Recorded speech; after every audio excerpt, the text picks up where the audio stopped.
This is something that I think it's super important for everybody, and I'm going to make the sea salt water for you, and I'm gonna show you what I do. So I have, this is filtered water, okay? I'm using glass. I tend, so as much as I can, I'm gonna use always my glass containers, glass jars, anything glass. Always do your best in that. There's a lot of microplastics in many of our food, clothing, and it's getting in our system, it's making us sick.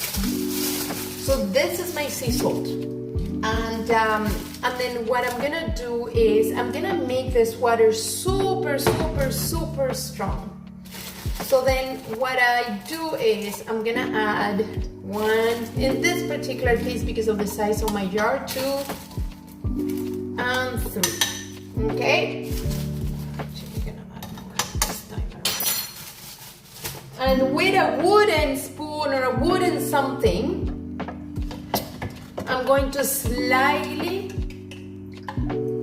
that's it. That's all I'm gonna do, not much.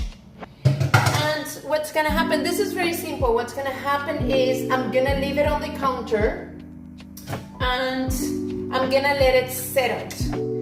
So when it's settled, you're gonna see some of the sediments from the sea salt, and those sediments on the bottom, you don't mix it up back up with the water. You just leave it on the bottom, and you're gonna drink that water. And this is the leftover from my previous batch. So what you do is with this water is, let's say, I'm gonna give you this as an example. You fill this with water, and you can get maybe a little bit of this water into your daily water. You just go, you add it, and you drink it.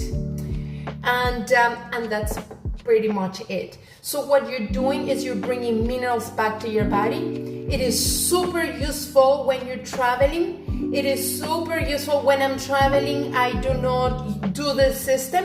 I just simply I buy a sea salt and I put a pinch of sea salt in my water. It's that simple, okay? Yeah, not that complicated.